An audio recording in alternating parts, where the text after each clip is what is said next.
Good morning and shalom, dear friends. Today is September 11th, 2021, 20 years after the most devastating 9/11 event that we all remember. I had completely different plans today. All week long, I had actually prepared Philippians 3. I'd been studying it, and I have it all lined out as of yesterday. I was all ready for this video. Was gonna probably do it last night, but our other channel, our marriage channel, Say I Do Forever, we do a lot of our filming on Fridays, and so after 4 videos there, I was pretty exhausted and just couldn't do one more video, or I would have been like blah blah blah, you know. So I was planning this morning to wake up, and before I even started my day, to go through Philippians 3 for you guys. I've really loved going through that. But then last night, we started to realize that today was 9/11, and you know, I watched a beautiful kind of tribute to it on Drive Through History. Beautiful tribute to it. And then I realized that it was 20 years since 9/11. It doesn't feel like 20 years. That seems like yesterday to me. I have been watching all the posts this morning, and as I watched all those posts, my idea for this video seemed trivial compared to how big 9/11 was. And then some other things started to happen. Some of the posts asked you, do you remember where you were the morning of 9/11? If you were born yet. There's some of you that haven't been born yet, but for those of us that were old enough to remember, do you remember where you were on 9/11? And do you remember seeing it on TV and seeing the devastation and kind of being shocked and not quite knowing what to do with it? Ironically, that's what brought me to this video this morning. I can't remember where I was that morning. I assume I was helping the kids get ready for school. I assume that that we were watching it on TV. I kind of have some little bit of recollection. But the reason I can't remember is just 2 months later, I would experience my own ground zero, and it wiped out all my memory around all events. For months, even years, I have little memory. So my ground zero was a little too devastating to even talk about on camera. But maybe you'll relate to me with your own ground zero. A ground zero can be the time you heard of a loved one's death, or the time you just got the news of something devastating, or the time that your whole world changed. I'm sure if you're watching this video, you've had that one experience or maybe more. And I think the reason my video changed this morning from the Philippians 3 that I planned to suddenly going, I can't even just sit here and talk about Philippians 3 when there's so much more heavy on my heart. When I realized that 9/11 was 20 years ago, I suddenly realized that my ground zero was 20 years ago. And I started to think about where I've come in 20 years and what God's done, you know, at November 2001, just about 2 months after the 9/11 that we all know, where it devastated America.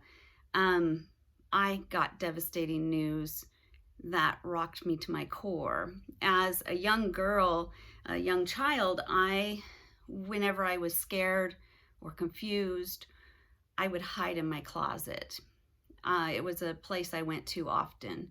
I'd clear out everything and I just would curl up into a little fetal position ball and just be in the bottom of my closet. Often there is where I imagine myself in Jesus's lap.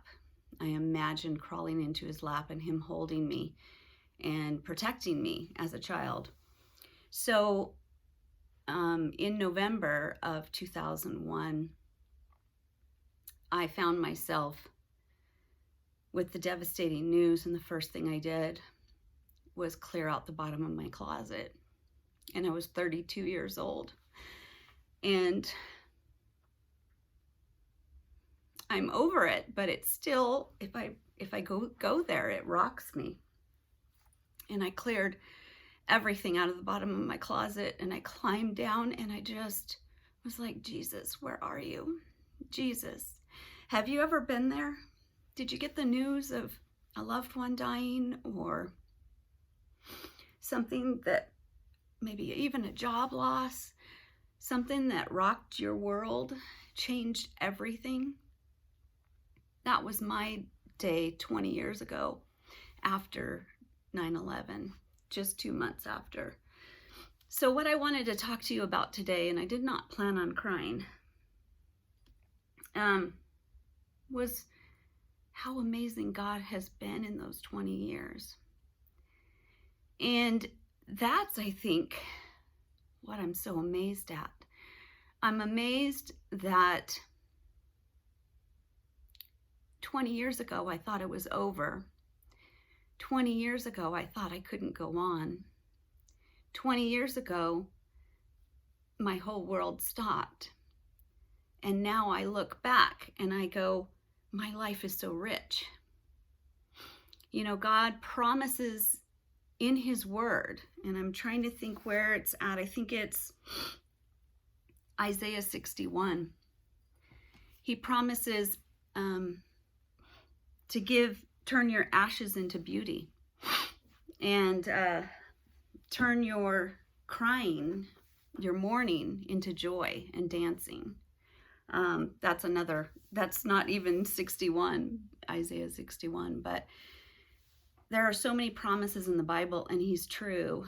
And I really got to thinking about all of the people with this COVID, and this year, sometimes it felt like 2021 had more tragedies than 2020.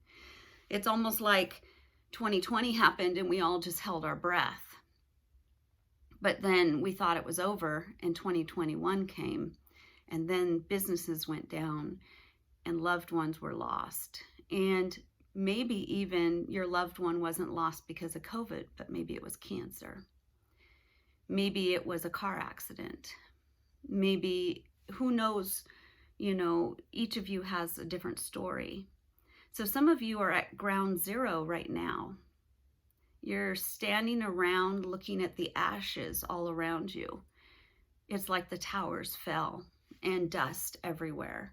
And that's what happens when we hit a ground zero in our life, is that the dust and the debris, it just reaches every area of our life. If it's job loss, it reaches your children, it reaches your marriage, it creates havoc. If it's the loss of a loved one, it can also destroy your marriage. It can also destroy so much. So look, I just kind of was thinking, I was like, Lord, I just need you to help me share with the people on here your love and your compassion, and how you can turn ashes into beauty. Ironically, I'm working on this wedding dress right now, trying to do some alterations on it. And as I look behind me, look around me, I think of the 20 years. I think, gosh, I was devastated. I was in severe depression. I couldn't get out of bed. I stopped wanting to live. I stopped caring. And it just, God slowly because he has to do everything with me very slowly, reached out to me, and he put me in connection with opening my shop, which was one of the first steps years later, 5-6 years later, kind of to get me up out of bed, to make me start to have a purpose, to bring me back to my passions, which was sewing and fashion and loving on people and marriages, helping people start their marriage. And God turned my ashes into beauty. And I'm sitting in the midst of, and for the last 16 years have sat in the midst of beauty, because those were my ashes that he turned into beauty. So I want to encourage you. And I was thinking about also the difference between, I watched a documentary, the one by Drive Through History last night, and how on September 12th, our entire nation came together. We had an enemy that was against us that we could see. We couldn't see him at first. They were plotting against us. They stole 4 of our planes. They killed thousands. And then we could see it. And this enemy called us a paper tiger, that we would just crumble, like we're this great nation of freedom, but the moment they hit us hard, we're going to crumble. And what happened is we didn't crumble. The opposite happened. We joined together like steel, and we supported each other. We had courage and we had compassion at the end of 9/11. Our nation came together strong. Our president was strong. We had more people poured into churches. More people sought out God. After the aftermath of September 11th, 2001, the aftermath was courage and compassion and strength. And here we are in a pandemic, and instead of courage and compassion, we have fear and suspicion. And it's an enemy we can't see, and maybe that's what it is. It's almost like we don't know who's got this, this little tiny microscopic germ has just wreaked havoc, because we don't know who we're fighting against. We don't know where that next germ is coming. But God is saying you need to return to courage and compassion. Especially if you are a Christian, we need to band together, and we have become divided. It's ironic that our enemies for September 11th came against us thinking we would crumble, and we stood strong. This little virus comes against us and we crumble. So what is the difference? It's something to ponder. It's something to say, am I acting out of compassion and courage, or am I acting out of fear and suspicion? And I think the same thing happens in our own ground zeros. And I wanted to talk some more about that. Ironically, just like everything it's like God speaking to me. This month, I've been sharing, I haven't done it every day, but I've been sharing these little shorts. It was just me, short videos on YouTube. It was just kind of me playing around with the shorts to see if I could do some little shorts videos. And so I've been doing the verse of the day because I got this beautiful calendar from Israel. And this is the 2021, and I had their 2020. It's from Sergio and Rhoda in Israel. They're a great YouTube channel. And they have listed as September 2021, Let There Be Light. And it's funny because in September, we're getting darker.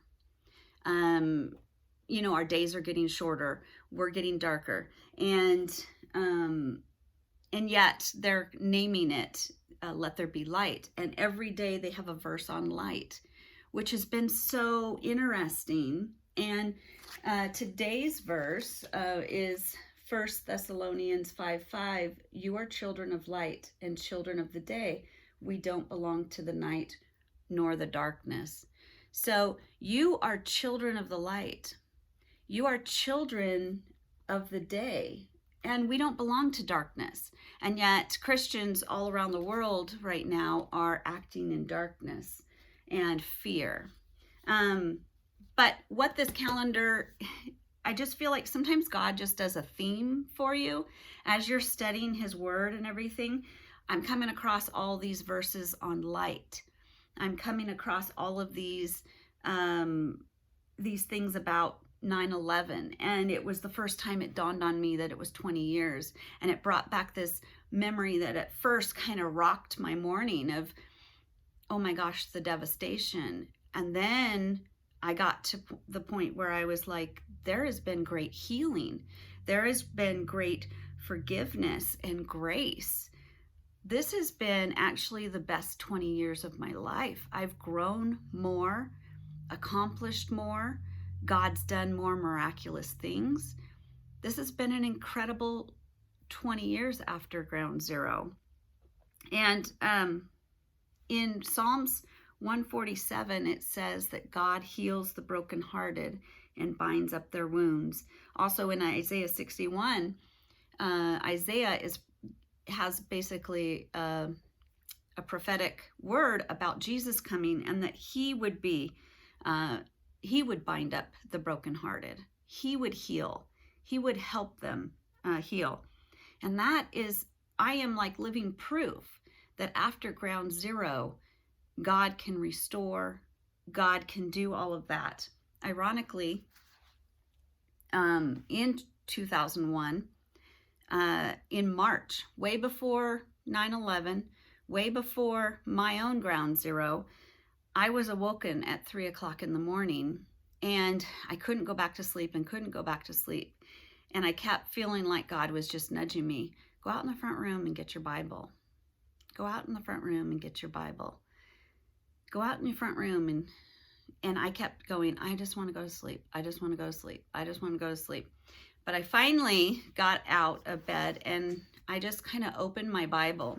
I just kind of went, and it landed on Isaiah 60.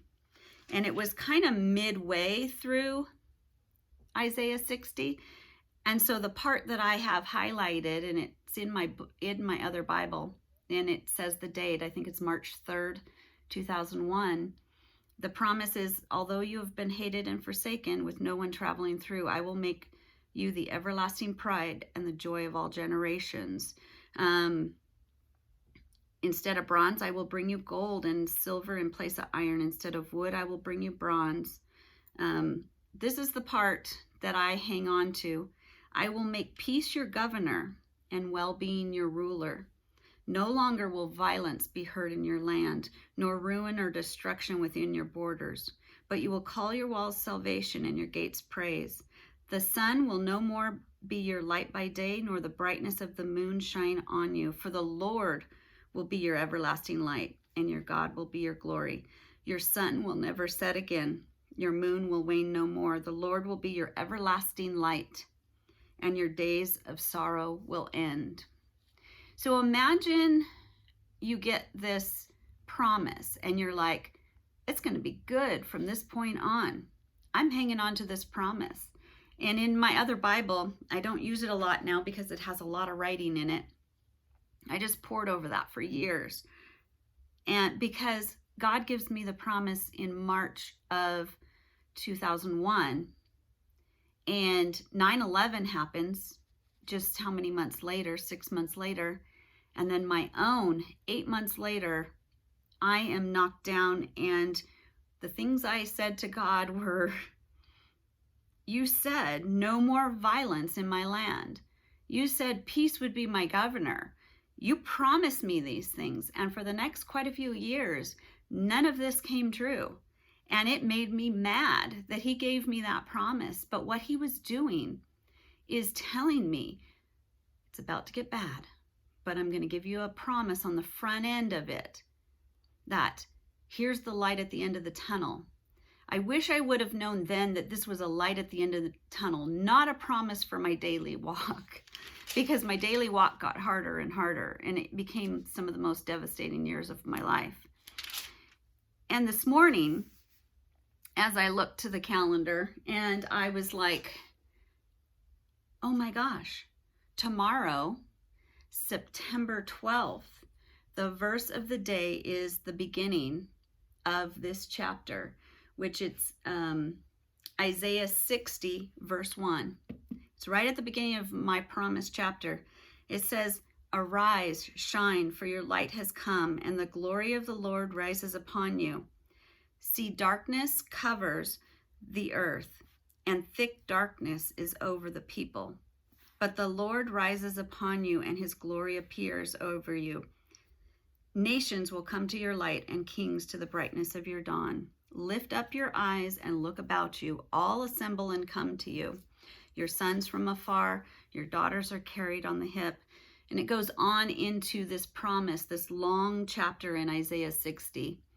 But arise, shine, for your light has come. And the darkness covers the entire earth. I have never felt more dark in the world around me than the last year and a half.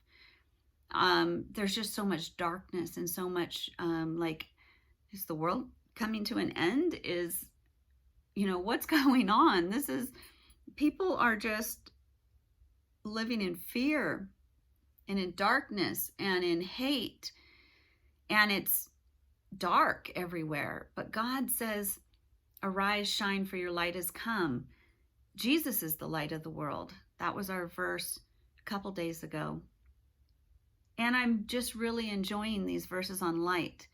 And I want to fill my journals with all the verses I have on light, and all the verses I have on healing, and all the verses I have on forgiveness.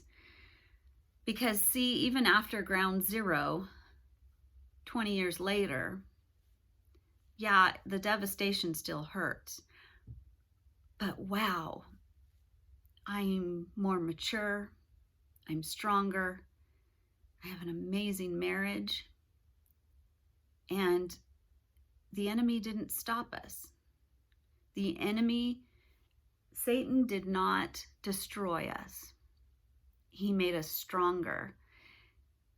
And 20 years ago, my marriage was almost over. And here we are 20 years later, and we started a YouTube channel, Say I Do Forever. And we already have 30-something videos recorded, and we're having the time of our lives. And we've been able to help couple after couple after couple who maybe walk some of the same devastation we did. And isn't God good? Isn't he good to turn my ashes into beauty? And he will do the same thing for you. I promise you. He loves you no matter what. No matter what's gone on in your life. No matter what the devastation is. No matter what the hurt is. He will turn your ashes into beauty. He loves you. He forgives you. He just wants you near him, and he wants to show you the beauty he can make out of it. So yeah, that wasn't the video I planned on recording this morning, but I think it was the video I was supposed to record. I'll do Philippians 3 maybe tomorrow, maybe next week, I don't know. But for today, I'm going to bask in the fact that 20 years have gone by and God has turned my ashes into beauty. And I believe even out of this COVID, he will turn these ashes into beauty. And I believe whatever devastation you have in your life, he will. He is the light of the world. He will bring light into your world again. And that's all I want to say today. And now I think I'll just go have a really good cry and maybe play in the garden. But I hope you all have a wonderful Saturday, and just know God's going to heal you. I love you guys, and shalom. He will bring you to peace. Bye, guys.